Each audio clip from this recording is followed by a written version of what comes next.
Well, is everybody ready to go? Okay, let's get started. Did anyone know Chris called me and he won't be in the meeting? He said he might show up on the camera, but he's losing his voice, so he can't really say anything. So I'm gonna kind of take over the meeting. So let's do roll call. Is everybody here except for Chris, or?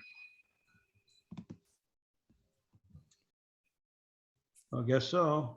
Can I get a motion to accept the roll call? Is Colton on the meeting? I haven't seen Colton. Yes. Yes, he's here. Yes, I'm here. I got a pack of sick family members roaming the house. So I was trying to get everybody situated, but I'm here. All right, welcome. So I think with that, Roger, there is just one absence. It would be Chris to excuse. Okay. I make a motion to excuse Chris because he called me personally and he's not feeling well. So can I get a second? I'll second that. Okay. All right, I guess we're ready to go. So I guess the first thing is the Do we guest have to business. say all in favor, Roger? Oh, I'm sorry. All in favor? Aye. Aye. Aye. Okay. For first piece of business is guest business, and that's the Eagle Scout project at North Cove Park. And Jill, can you talk about that? And I saw the Tamara's here Yes. waiting. So Brendan Coe has worked with the Legion on a proposal for his Eagle Scout project. He is on the line. And so with that, I will hand it over. And if you'd like, Brendan, I can share my screen to show the proposal. I'll go ahead and do that now. Okay, hello, my name is Brendan Coe. It says Tamara here because this is my mom's computer. But my Eagle Scout project is going to be setting up flag retirement boxes around the city of Lake Stevens. And one of the locations that I would like to place one would be in North Cove Park. Around the flag memorial, around where the new street is being built, I think. The flag return boxes, if you don't know, boxes where people can put in old, faded, and tattered flags, and you can so that they can be retired in a respectful way. Usually by burning in a ceremony conducted by the American Legion and various Boy and Girl Scout troops. On the proposal, there's examples of what it might look like, and at the very bottom, an example of what the flag retirement box will probably be. This version would be unpainted and whatnot, but since designs haven't been finalized and all that. That's basically the gist of it, I guess. Any questions about that?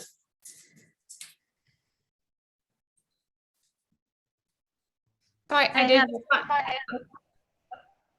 Go ahead, Tina. I'm sorry. Tina, go ahead. No, you go first, Jill. I did want to say that we've spoken with Brendan, and we've also spoken with the American Legion, and the retirement box. There was one that was very similar to this inside the parking lot next to the library. And so folks would drop off their old or tattered flags, and then they would be disposed of in that ceremony that he referenced. The exact location of this box after the road has been constructed at the festival street will determine the exact positioning of it. But here is just to present it to the park board, answer any questions and get the feedback. But it'll be in that general vicinity of the War Memorial in North Cove Park. Yeah, I tried to get pictures of where I wanted it to be, but the area is covered by a green tarp, at least last time I checked, so I couldn't.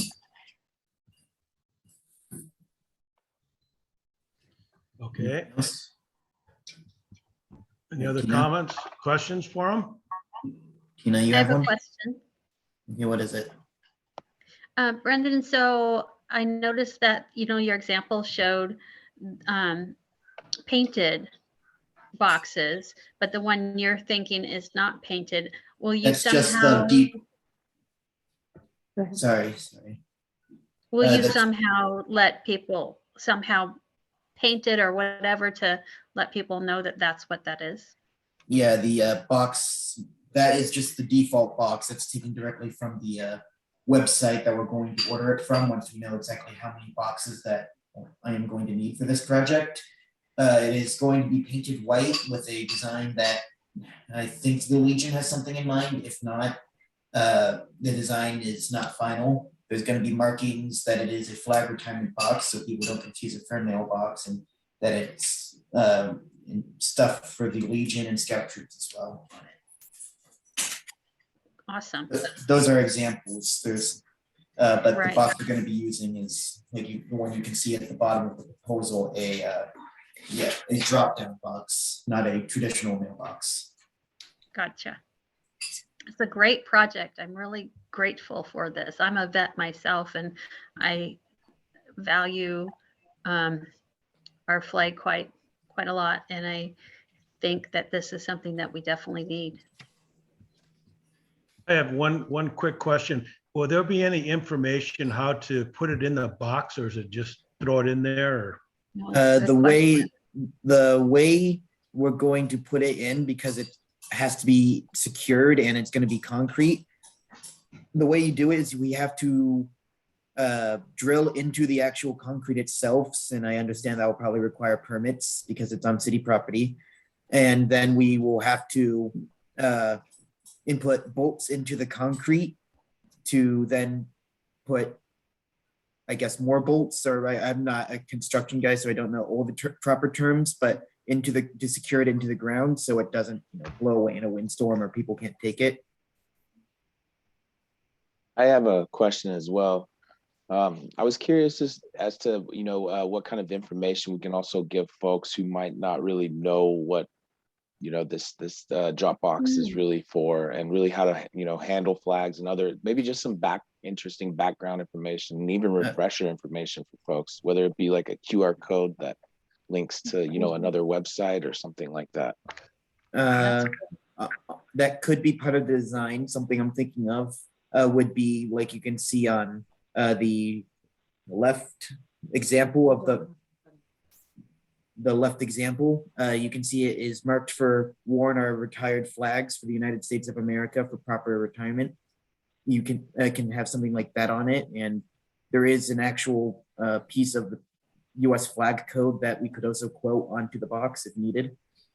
Yeah, I think that would be good. It might just be a little bit too much text for folks. I mean, and nowadays cameras, QR codes for more information and to learn more about how to properly, retire your flag, then, scan this code or something. I don't know.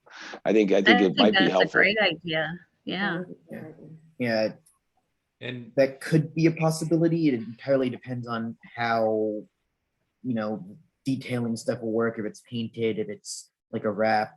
We don't know exactly how it's going to go on and if a QR code would work or not. It's more stuff to be found out once we actually have like the paints and the design finalized. Gotcha. Well, I think it's a great project. Thank you. I say I like third and fourth it. I think it's a great project. Love the idea. The one thing I would like is, because the design is like, we don't have a design to actually look at.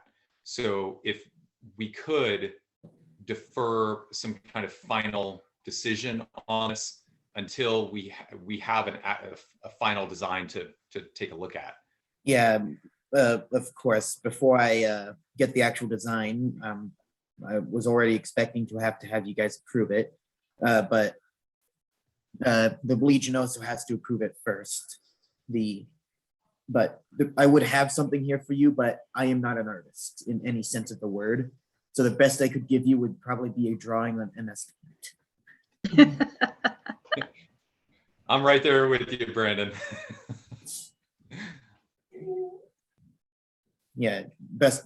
And I would have taken a picture of the old flag retirement. I have a really needy dog. the old flag retirement boxes, but one of the reasons those were removed, they were very old, so the paint is faded and scratched and all that. So they're not in the greatest condition. But Hey, this They- is Susan Green. I had a quick question too, if I could jump in. Go ahead, Ann.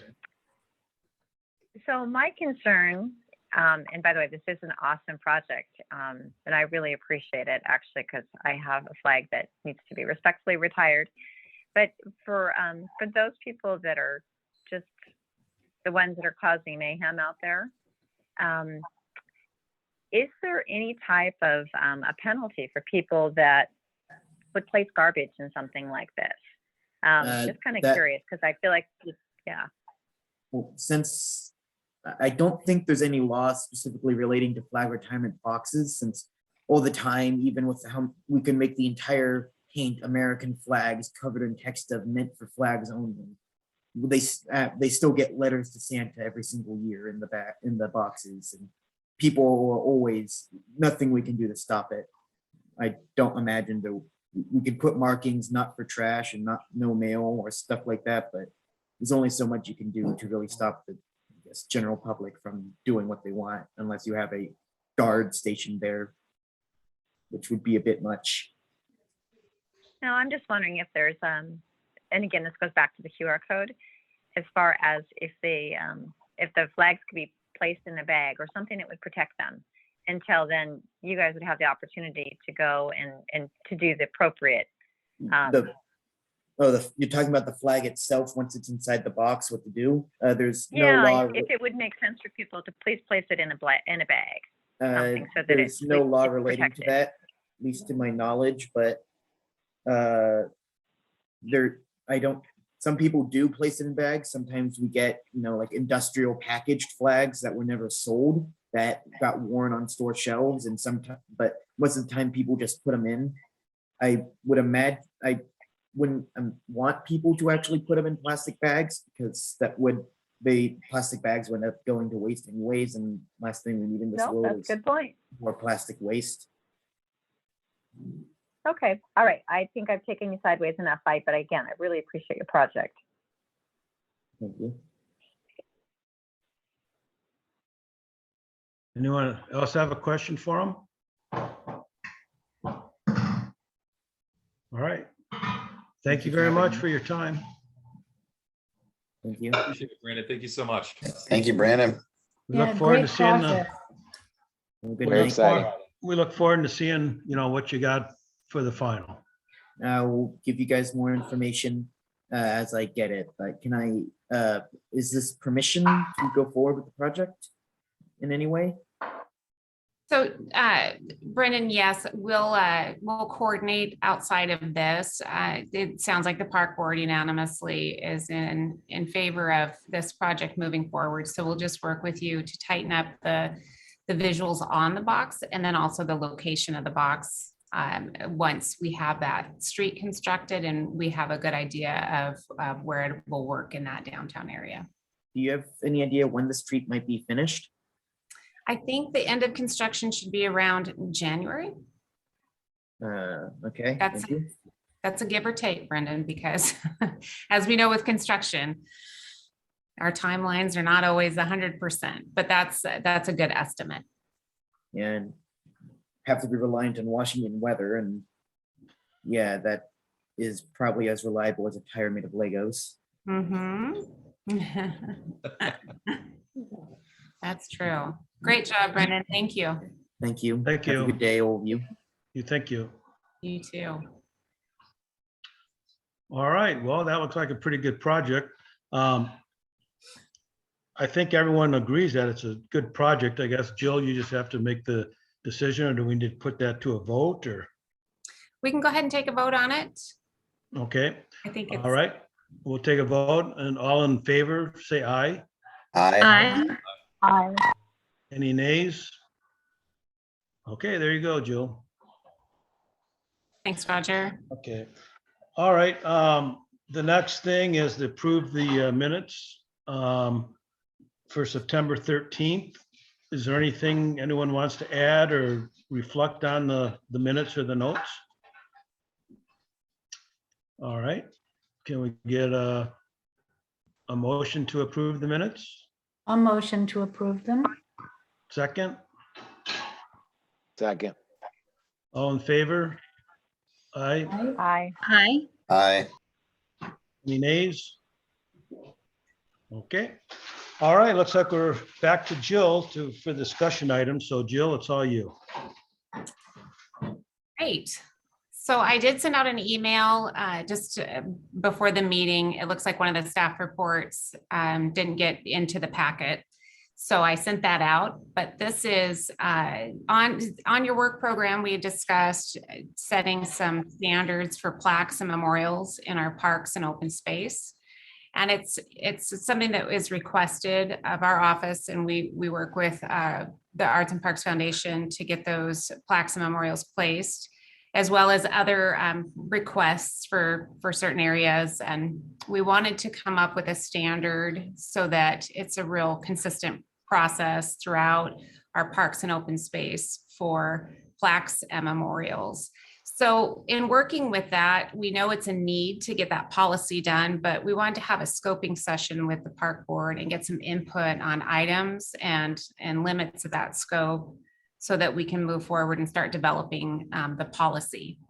So we know that our open spaces need to remain open and aesthetically pleasing to the public. And so I would ask for any input and feedback that the members may have for the parameters of that scope. Thank you. Can I ask for clarification? This is Tina. You bet. So when you say you're asking, are you asking about the type of item that the plaque would be on, or are you talking about the actual plaque? So right now we're setting that scope of what items should be included in that policy. And so this could be anything from planting trees. So we would specify a number of trees, or, size scale obviously has to be appropriate for where it's going to be placed, but it would really be to define that scope. So asking the park board, what do you want to see inside of that scope? Do you want to see size requirements for the plaques is probably going to be included in the scope? And then, perhaps language about saturation points of how many memorials in one particular area, and then what types of things we would memorialize. So generally they're people that we make a plaque for and have a memorial for. Sometimes it's an event if it rises to the level of, that honor. So that is all open for discussion tonight of what the parameters of that scope is. And we already have, 5 benches now? out there? In North Cove Park, I believe it's 4 or 5. I apologize, I don't have the exact number. There's a reflection area as well at North Cove Park, which is a series of several benches and then a plaque for some of the natural landscape there on the rock. And then I believe that there is some at Lundin as well. There is, yeah. And there's the Sarita Stone as well as in the park benches themselves. So do you feel we're at saturation? I don't necessarily think that we're at saturation, but we would want to define perhaps, maybe that's part of this scope. A lot of this, will be somewhat on a case-by-case basis, but if we can set the framework for it to say, we're at saturation. Obviously, if every park bench in the park has been dedicated, I would assume that would be the saturation for that, for park bench dedications. So, Jill, yes, Brian. do people pay for this plaque? Could we put them in walkways and things like that, kind of like how they do in if it was a memorial, kind of like maybe just have some plaques in the ground or in the concrete walkways, which would allow for additional memorials versus having to seat a bench somewhere, or if there was a wall that we could put them on. So in each park, I think each space is going to be different. And in some parks, it would lend itself well, as long as that's, you're able to walk on it and traction isn't going to be an issue. But it would be the difference of, and this policy would help us in those instances where someone wants to do a 3x3 plaque, 3 foot by 3 foot plaque, and maybe the other plaques in that area are 3.5 inches by 6 inches, those types of things. So it would be to define that in this policy, the policy would look to define what the standard is. And so I think that there's always opportunities to look at, and I know the Arts and Parks Foundation works really hard with members of the community that would like to dedicate places, and generally they work with, they do work in partnership with the city to define where those go. And so if right now we don't have a policy that covers anything outside of like the benches. And so if someone comes and says, we want to put up a memorial, you name it, and maybe it's a statue that's 9 feet tall somewhere, we just want to have a policy in place so that we can guide that. The saturation level of how many plaques or benches, whatever, in a park, is that going to be set by the city, or is it going to be set through this committee? Or when do you know when the saturation point is hit? Yeah, it's a great question. That's why I think if we included that in the scope, we could look at different areas to define it. And like I said, in each park, I think it's probably going to look a little different. In North Cove, it's going to be different than it is at Davies Beach, and size wise, and what you are dedicating. So, and some of these areas are not just necessarily a plaque, but it would be like trees or gardens. And so, maybe the saturation point is just really up to a case by case basis, and it's not necessary to put it in the scope of developing this policy. Maybe that can just be something that they work with a director on. Yeah, I have think a question. Go ahead, Carl. There's several in the park now, and it's the family's name, and the family bought the bench, isn't that correct?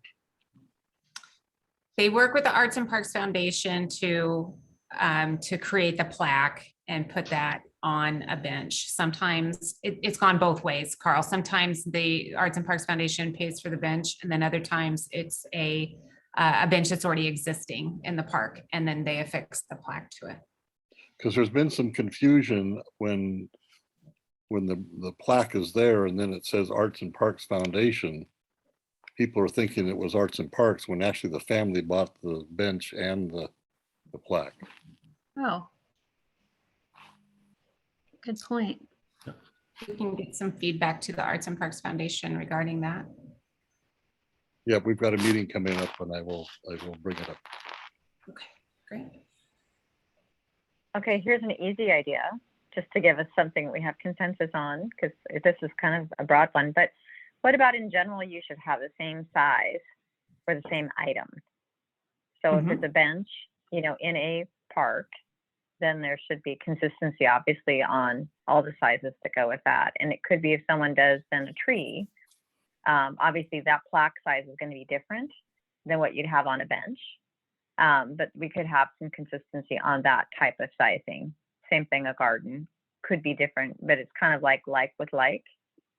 Mm-hmm.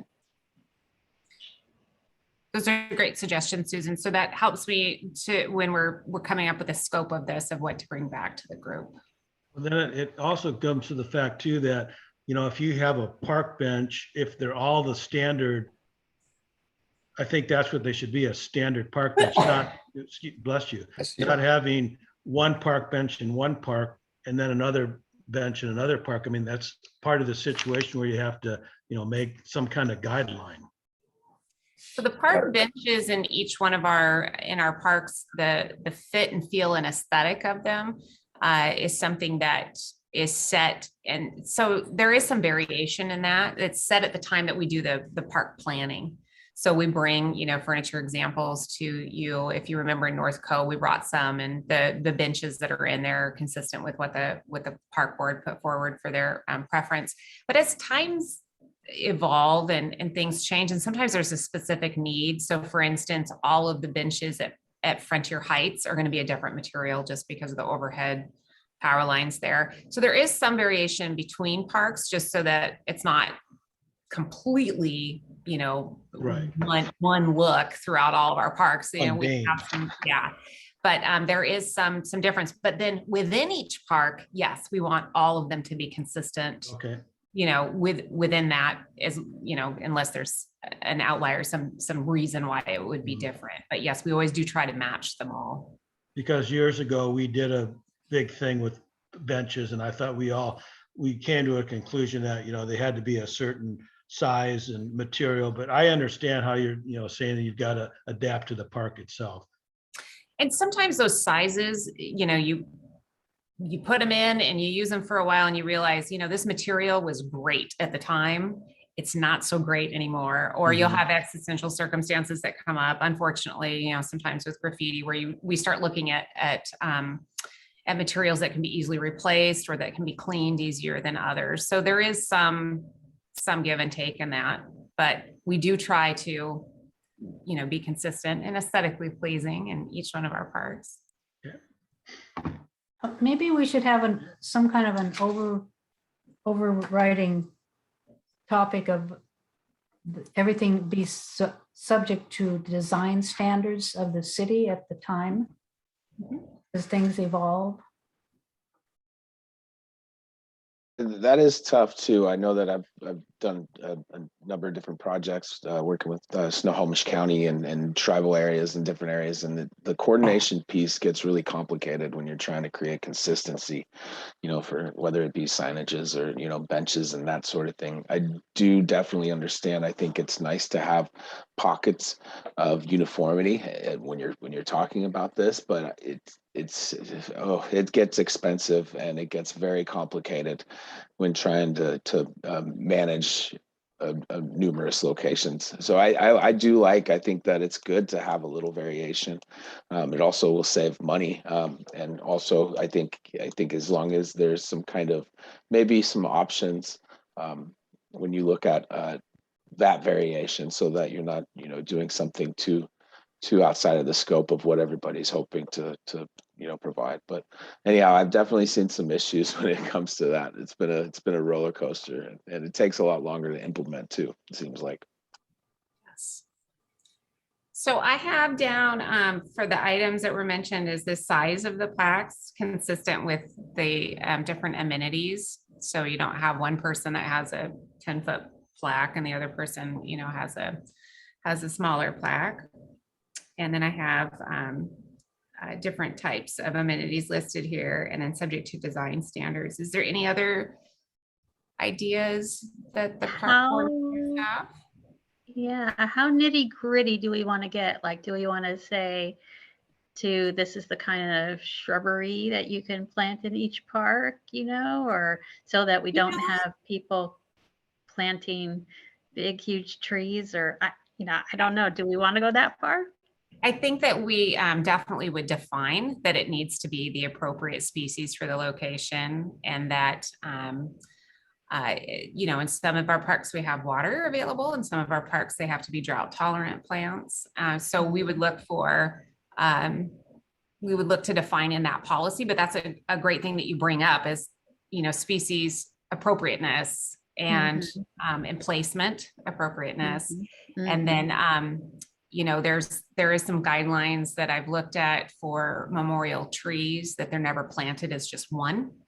They'll need to be a group. And so being able to, just to put that down, so that it's just a consistent program. Someone, picking up the policy can take a look at it and really know how to memorialize their loved one. Yeah, that's why I was thinking, okay, if they had a list of plants per park that are okay. Yes. So Jill, I have a couple more questions. My thought on the plaques and things would be, maybe offering 2 or 3 standard options for different items. It seems to me that if we had a standard type plaque, it would be easier for the city to source them and quicker. Do we have do we just purchase plaques whenever they're requested, or do we have like a supply of plaques? The Arts and Parks Foundation does the plaques, and they have a prescriptive size that they put on their park benches. Those are the only plaques currently that the Arts and Parks Foundation installs. So they have a plaque that's, I believe it's 3.75 inches high by 6 inches or 9 inches or so wide. And that will fit perfectly on any of the rails of any standard park bench. And so they have that prescriptive when they go out to the community, or when the community approaches them and says, I want to dedicate a memorial bench, that's the size. And it also helps the person know how much text is going to be allowed on that bench. What we want to do is memorialize and probably adopt the size that they've been using, because it works really well for their use and it works really well for the city. But we would want to define other types of plaques.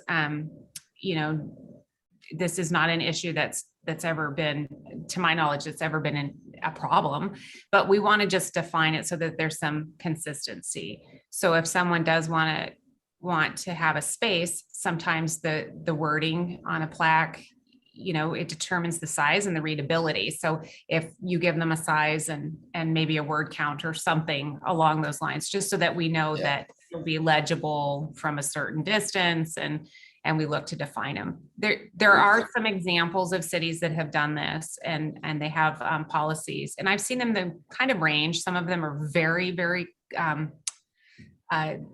detail oriented, and others of them are just a broader view of, this is what size it is for a garden, this is what size it is for a tree, this is what size it is for a bench. So that was just kind of to get the feel of the board and how much or how little those scope items and those guidance that you wanted to provide in this policy.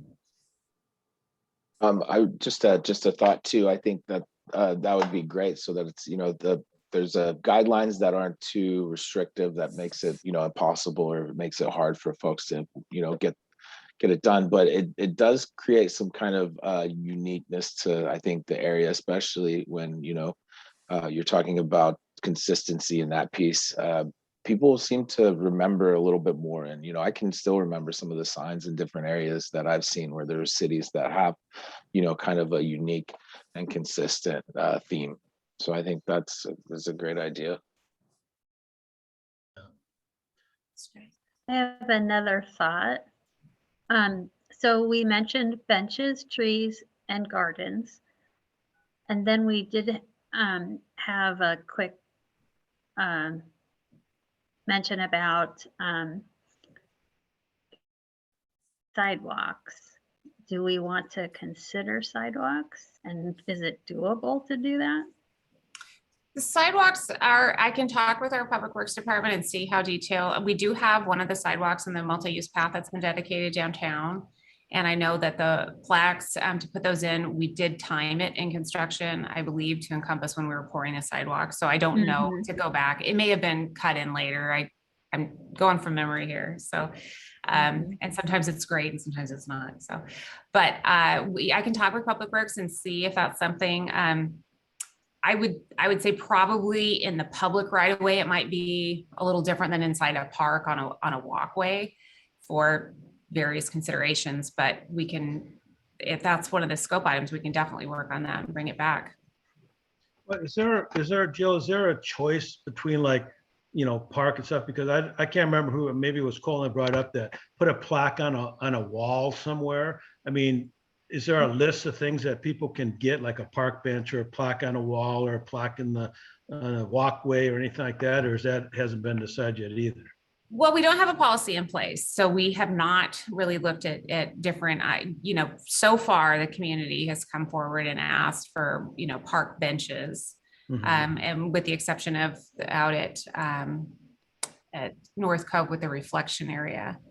But, as we grow and we add more to our park inventory, I think it's important to get the policy down so that we can make that determination. And that's something that we can talk about as the scope unfolds of what it looks like, if we were to put them on walls and on buildings, there's a different policy and for that to dedicate like a building space. So walls, what I'm assuming from you is like the seat wall at North Cove, or just the concrete construction walls rather than, a building. But it's a great thought. We can talk that over and bring it back in the scope. Okay.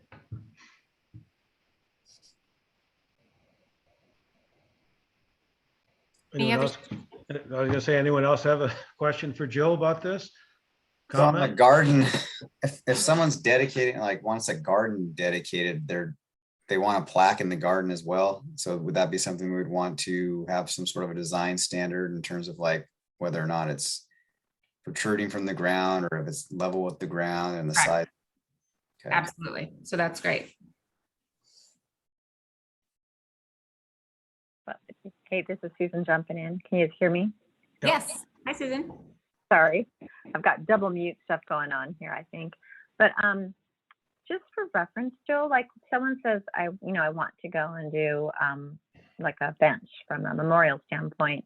What does that actually mean to the city? What do you have to do as a city to make that happen when they're asking for that? And obviously, it sounds like in most situations they're paying for the bench, but not all. So they do bear the cost of whatever the improvement is. So if it would be, like the reflection area at North Cove or the bench, if the bench is already in place, then the Arts and Parks Foundation does it as a fundraiser, and then they work with the city on what bench. If you a little later in the park update, I'll go over one of the benches that was installed at the North Cove Swim Beach just recently for the young woman that passed there. And their family approached the Arts and Parks Foundation and the city and said they would like a memorial bench there, and there wasn't a bench there. So then the Arts and Parks Foundation funded the bench and the plaque. And then the family reimburses them for that. Okay, thank you. You bet. And Carl or Marlene, do you remember what the Arts and Park Foundation, what we request for a donation to get that plaque? Is it $2,000? Oh, gosh, I don't know offhand. I can't think of what it is, but it's a That considerable might have amount. included the bench. Yeah, I think it might have been 2,000, including the bench. Mhm. Yeah, I think so.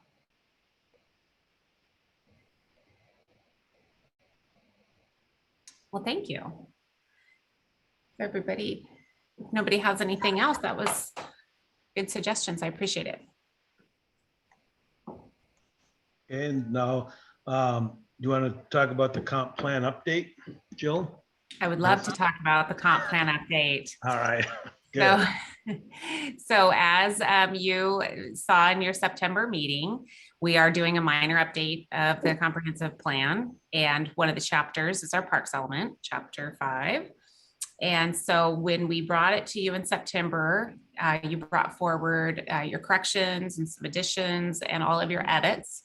And to highlight those, there were updates to the museum and library, the status of the Kids Oasis Park and Lake Stevens Little League. There were some corrections for Loxley Field and another field in there, Sunset Beach ownership in the tables, and then also just miscellaneous in the capital project list and planning list. So we incorporated all of your suggestions and we sent that off to the Planning Commission. They held their public hearing. So they hold the public hearing for all of the chapters of the comprehensive plan. So the Parks chapter went into there and they did not suggest any changes to that. And they're forwarding a recommendation to City Council for its adoption. I did go through the chapter and highlight the changes that were made. So you'll see the colored text. I know we're going to do it in a different color, but like Russ mentioned, that we don't get a choice when we red lines. So I went back and highlighted all those changes so you can take a look at that. and see, but there were all of the changes. I went back and listened to the tape as well and made those. Hopefully I didn't miss anything, but the planning commission did pass it. So it's on to its next stop, which is city council.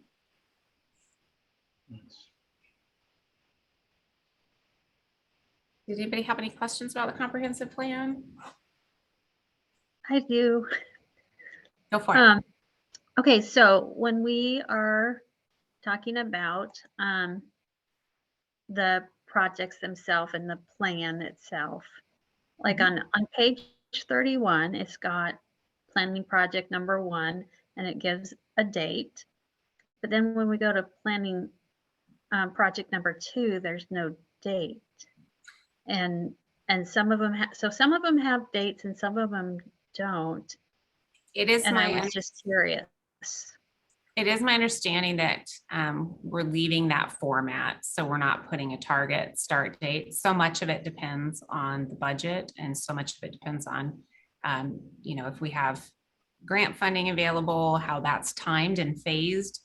And so I don't believe that we're going to be including the target start dates on those. So we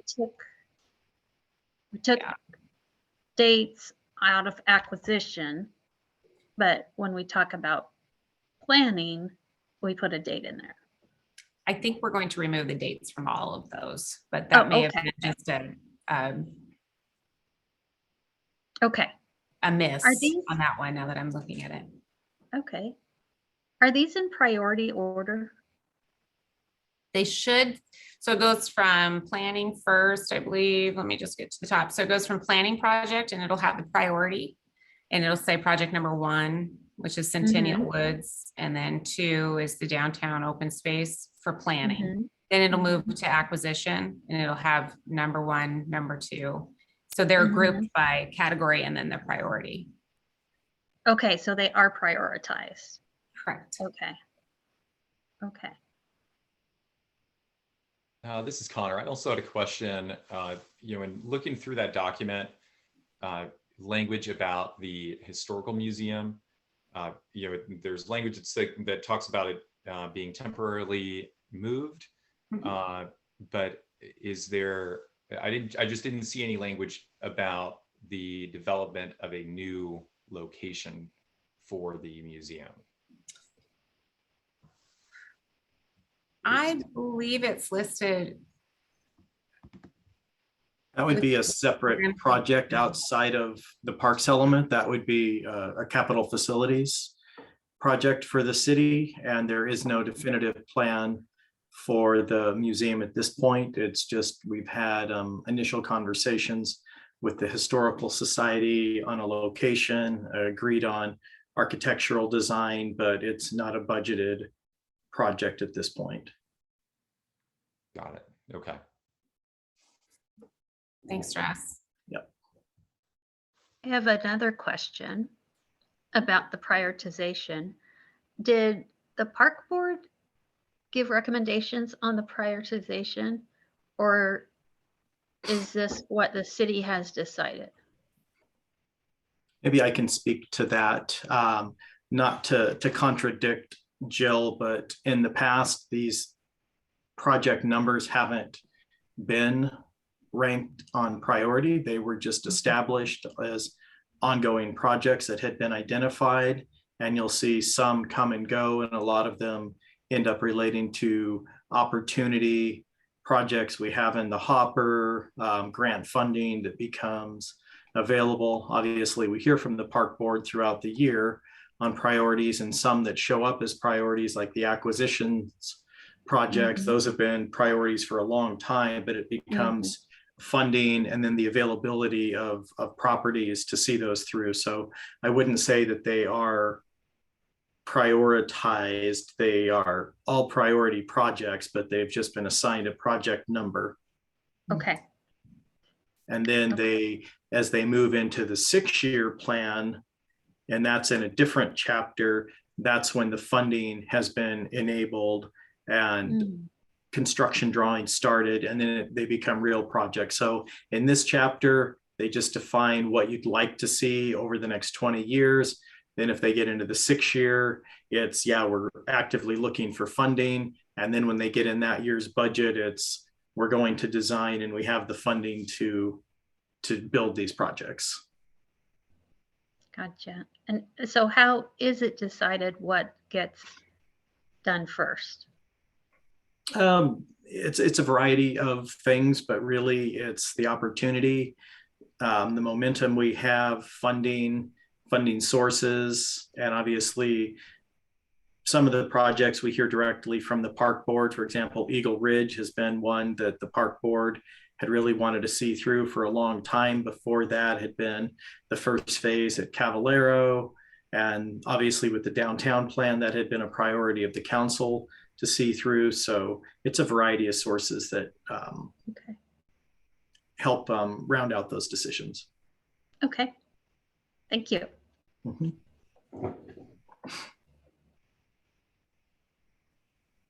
I just want a quick mention. Sorry if my camera keeps coming on and off.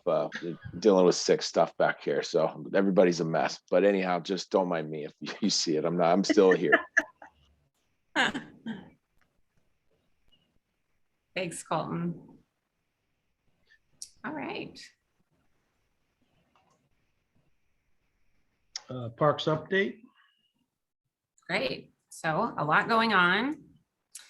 Let's see, I included it in your packet, but North Cove, the remaining furniture and the viewing area with the plaque is going to be installed by next month. And members of the park board and the Arts and Parks Foundation interviewed an artist and made an artist selection for the sculpture in North Cove Park.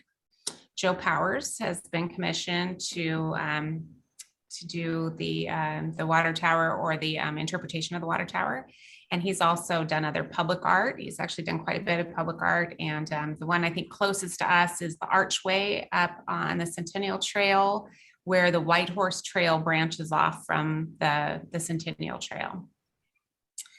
The Cedarwood Community Center, this is one of our legislative asks for this upcoming year, is to help with the construction. The community center has been shuttered for quite a while, so we know that it'll need some remodeling work in there. So that's exciting. The city swim beach, the Lake Stevens Rotary did a cleanup up there. I included some pictures down below. They finished right before dark. And then also the Arts and Parks Foundation did install that memorial bench for Anna Marie Lopez.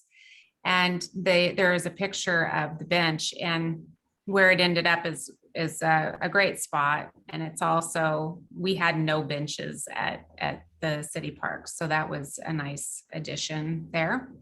Oak Hill Park, the Loop Fitness came in and constructed 2 of the gazebos at that park, similar to the ones at Frontier Heights. So they have some shade and some picnic facilities up there at Oak Hill. So we're really thankful for that. And the entry signs are going to be installed in the next couple weeks. It's just kind of a miscellaneous update. The Conservation Futures is funded by Snohomish County, and it's for conservation properties. So these are properties, there are some requirements of the properties, but these are for real passive use properties. So they're just protection of critical areas and conservation areas. So if you know of any that are privately owned and you'd like to suggest them as conservation efforts, you're encouraged to shoot me an email and let me know. Those will have a conservation easement on them at the time if they are approved by a Conservation Futures Board. And so they will be real limited in their use. So it wouldn't be monies that could be used for something like a future athletic field or other park use properties. These would be really passive use properties. And as you know, the Parks Board approved their final vision and mission statements, and I just included those for you there. As well as some, I'll get up to the events. Winterfest is returning this year. We're really excited about that. We're going to have a Christmas tree lighting, as well as the Lake Stevens Community Band. and some food trucks and a photo booth. A member of the community, they own Adventure Booth, and they are volunteering or donating their photo booth for everyone to come in, get a picture taken. We'll have our ornaments, and we'll flip the switch for the Christmas tree. So that's exciting stuff. The date is? It is the 4th, and it's from 4 to 8. But the band will start and they'll play from 5 to 7. And then the Christmas tree lighting will be at 5:15. Great. So, And is this all around and in the mill? it is around and in the mill, yes. North Great. Cove Park.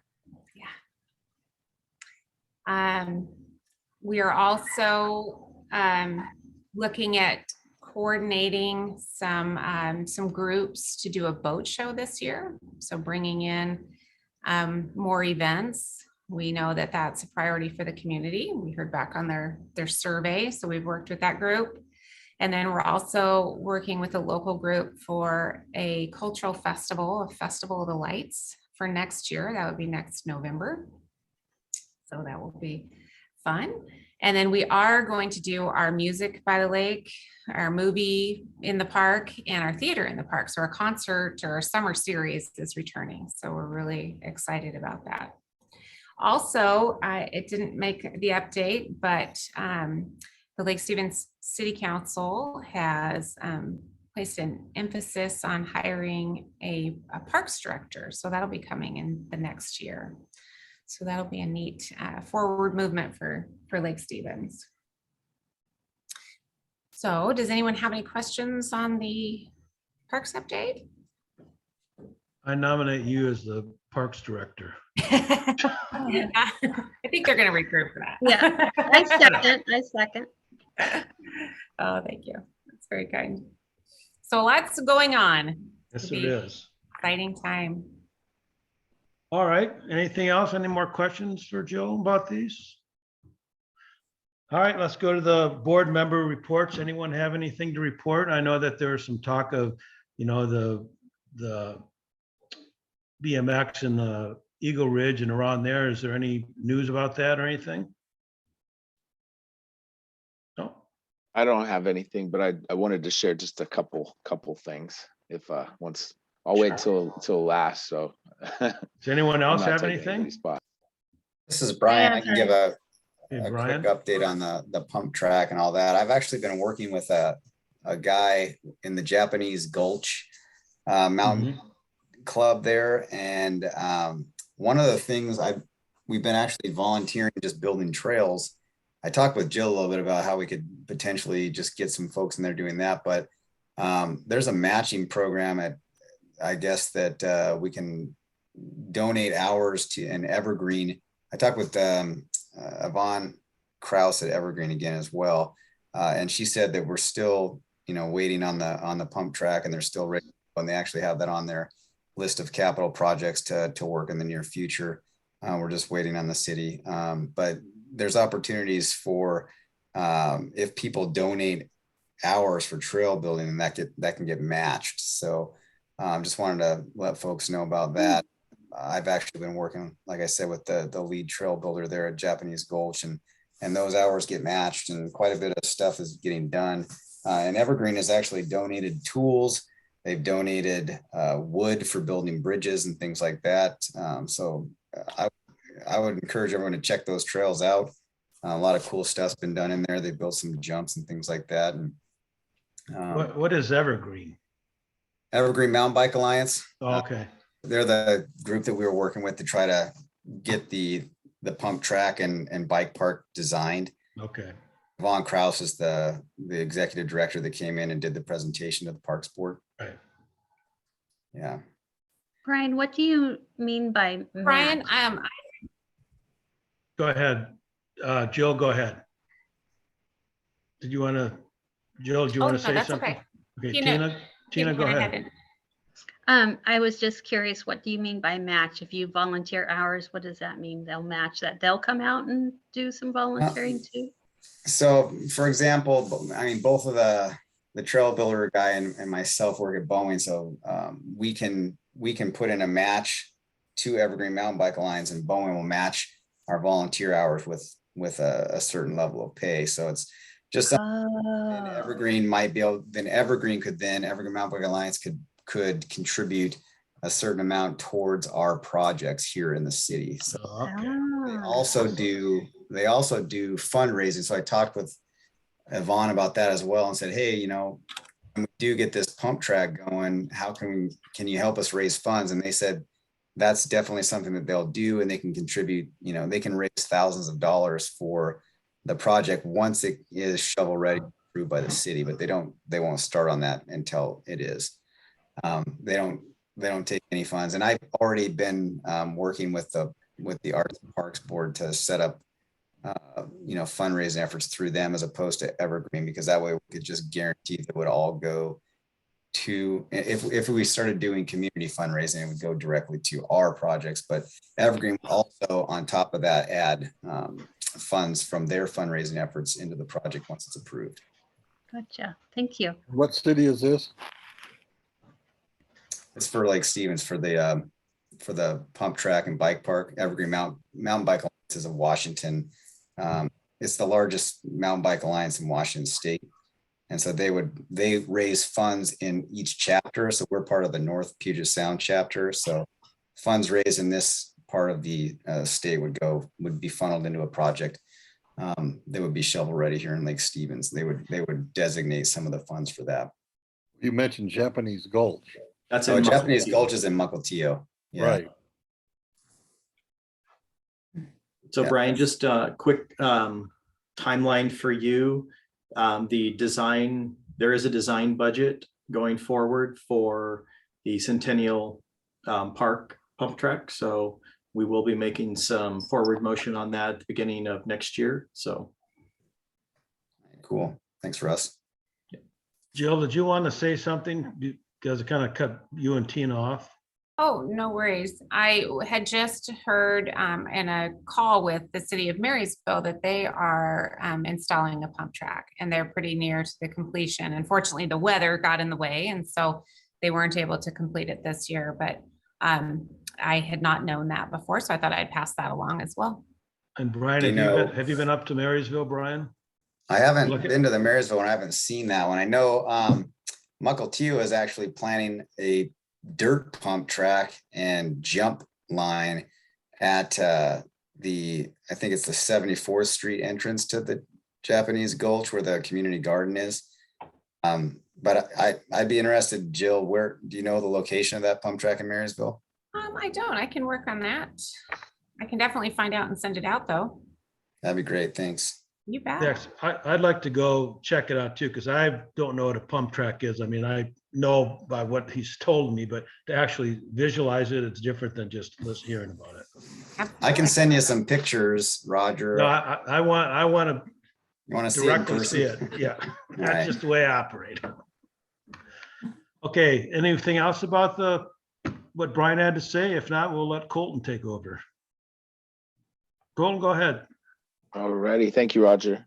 So yeah, I just wanted to actually plug a couple things. I don't know, my background actually was inadvertently set to the recreate responsibly hashtag thing that so many folks probably heard. But at the start of COVID, the Forest Service, we as well as a few other folks got together, and it was a small group, and we created what was the Washington Recreate Responsibly Coalition, and it grew into kind of a national big thing. And it really is just kind of different groups and different folks from other whether it's outdoor recreation or industry or federal or local government officials. Really, it was just a collaborative, and it's been something I've been taking part of quite some time. But we're actually looking at reorganizing a lot of our working groups as well as a lot of our committee members.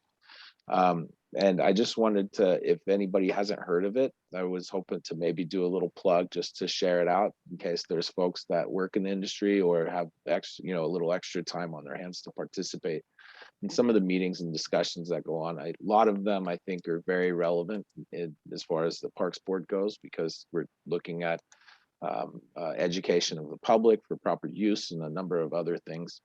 And anyhow, so yeah, now that I'm back working in my old job here on the forest, I figured I'd go ahead and let folks know, and I can provide a link if anybody's interested in learning more.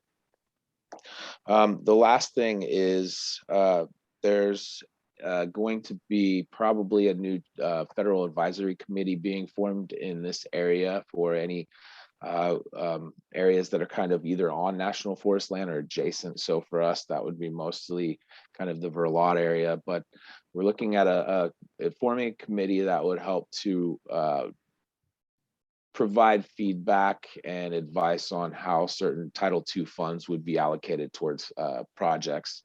And projects, there's a whole list of kind of the guidelines as to what these projects would look like.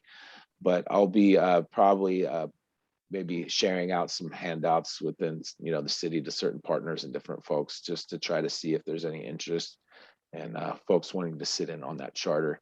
While it wouldn't impact, our area as much as, kind of the forest adjacent, but it would be an opportunity for a number of folks if they wanted to kind of help to determine where certain projects are implemented and how they're implemented and what kind of funding should be used towards those projects.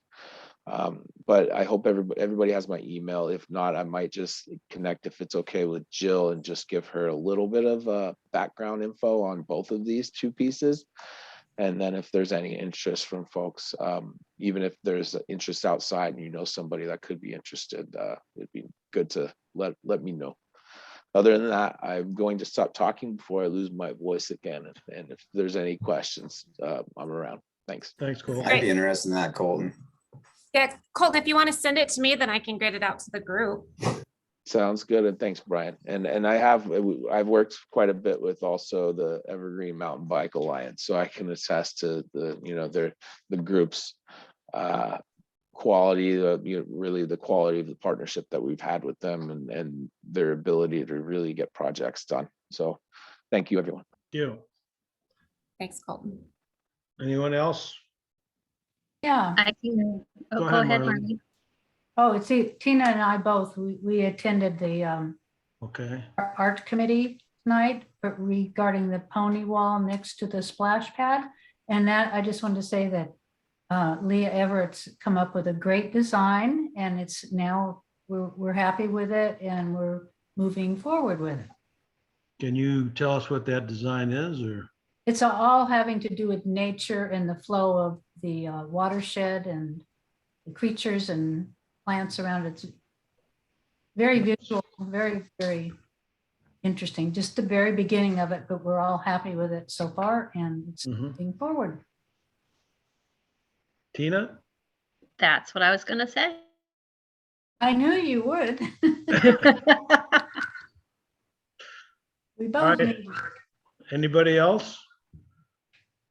Okay, now the council report. I don't know if Marcus is here, but would you like to say anything, Russ, or? Nope, no comments. Thanks. Okay. All right, so future agenda items. Anyone have any future agenda items? Carl? Can't think of anything right now. Okay, Brian? I was just wondering if we could maybe in the future talk about the potential of building some additional trails at Eagle Ridge. I know there's one trail in there now, and I think I talked with Jill a little bit about that, but I don't know if if mountain biking was an allowed activity at Eagle Ridge or not. Can't remember if we had said that. Yeah, I don't know about that either, but I think it's a great idea to build more trails if we're not gonna look at the aspect of the mountain bike trail in there. But because it's such a big place, you want to have people able to access all the area. Joe, is there anything about this? No mountain bike in there, or? I would have to contact probably our risk manager and then also meet with Russ about, at this point, I don't think anything has been defined on that property. It's just been it was assumed a hiking trail. I don't know what the process would be to open it up to mountain bikes at this time. And then also probably looking at adding trails, because I don't know Brian's been on it. I'm not a mountain biker, but I feel like it would be a nice ride down and then a nice hike back up. So I think that some work would need to be done, perhaps, maybe not. Yeah, we had discussions about that earlier. I think if something like that happens, we definitely have to have more discussions. Yeah. Okay, Marlene? I just agree with that because that park was got with the conservation futures. Mhm. And unless it's changed a lot, it's supposed to be very passive use. And I don't know if mountain bike would come under that. And if it did, I would think that the trails should be separate from what I've been reading about other places that they try to share them and people are frightened off the trail and whatever. I agree. We need, it should be added as a discussion item, maybe. Yeah. We can add Connor? that in your work program for next year, and we have done a lot of preliminary look at that and the grant funding. So initially, it looks like we could add some trails, but we definitely will add that to your work program for 2022. Okay. Connor, do you have anything? Honestly, part of it is just for my own education in terms of how the Parks Board and the city has handled land acquisition in the past. There's very little, right now, but should a, suitable property become available that can be used for, passive walking trails and, specific locations to meet needs and, throughout the city, what that process might be, and if there's a set budget that the Parks Board has on a year-to-year basis. Okay. Tina, anything? I was wondering if we could revisit Eagle Ridge plan again and refresh our memories about what it contains right now. Good idea. We spent a lot of time working on that, and it was so long ago. I'm sure that there'd be a lot of surprises that, that we forgot about. So, I think the master plan was from 2010. yeah. Mhm.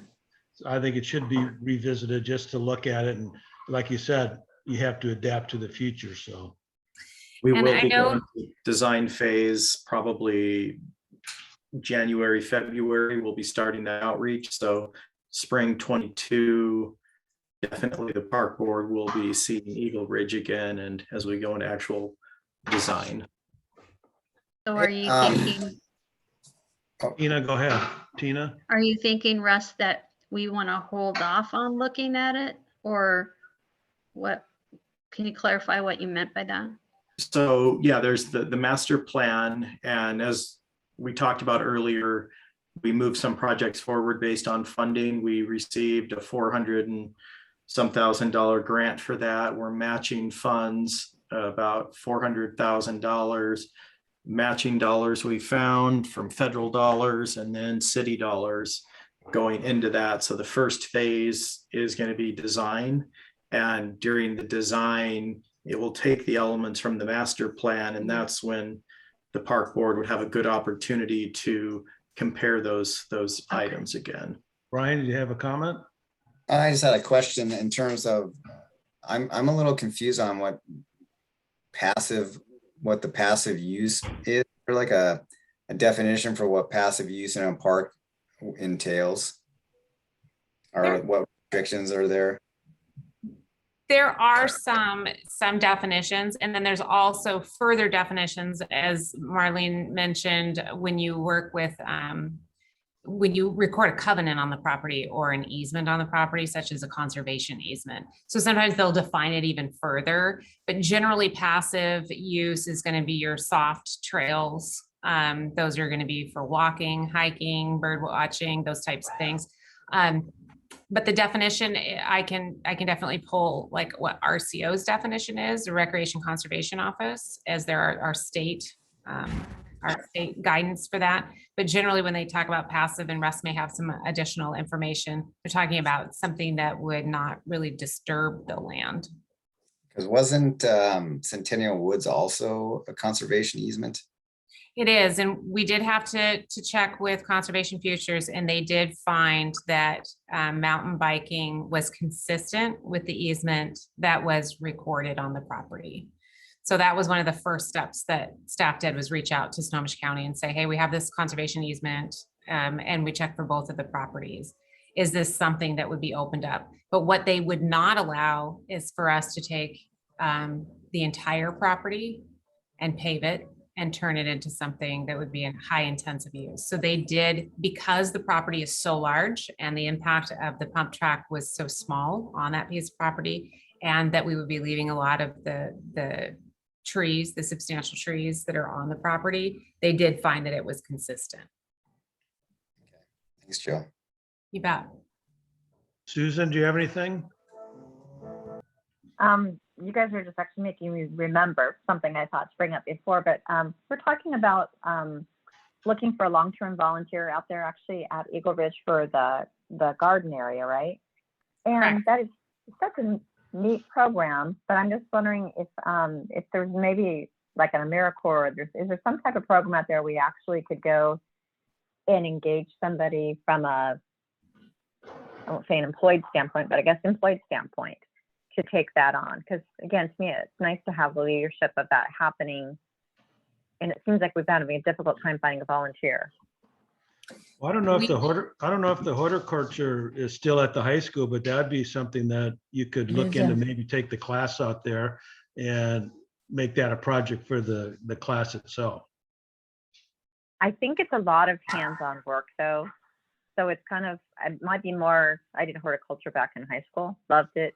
But I can't imagine doing a lot of it outside of the classroom, unless you're like 4-H and, you know, that was part of your global picture. But I'm just wondering again, if there's, whether it's Wazoo, you know, maybe there's something with an extension aspect here, that there's some funding that could be tied to this.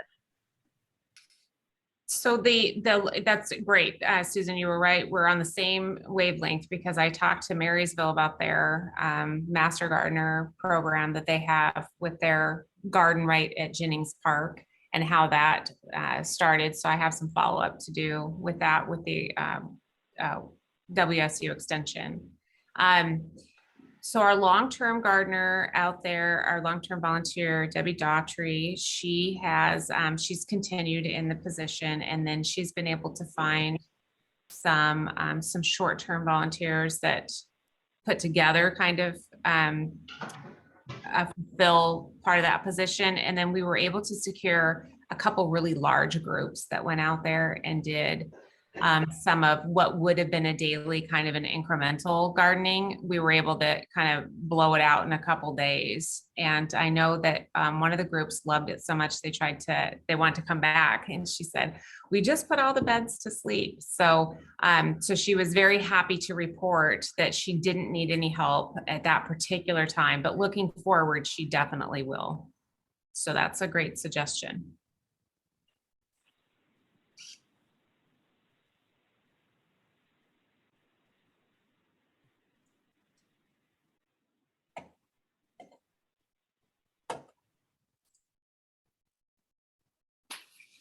Roger, I think you're muted.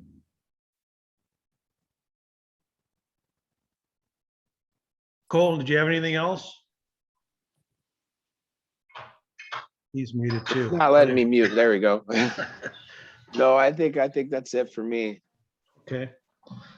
All right, well, let's adjourn the meeting. Is there a motion to adjourn? I make a motion to adjourn. Second that. All in favor, aye? Aye. Aye. All right. Aye. Nays? All right, meeting's adjourned. Thanks everyone for coming and, Russ has One something? quick question. Oh, Normally just we saying don't goodnight. meet in December. Okay. See you tomorrow, Carl. I thought I was in school and there's a guy back there waving. Yeah, it's Carl, go ahead. Yeah, normally we haven't met in December. Is that going to change? We have you scheduled to have a meeting in September. It is up to the park board if they want to hold off on their meeting in December. We generally have that December meeting as a joint meeting, but we're going to be doing a joint meeting with City Council in January. All right, I'm thanks, sorry, Carl. everybody. Thanks, Jill. Thanks, everybody. See you Thanks, next month. everyone. Take care, everyone. Hi. Bye. And everyone.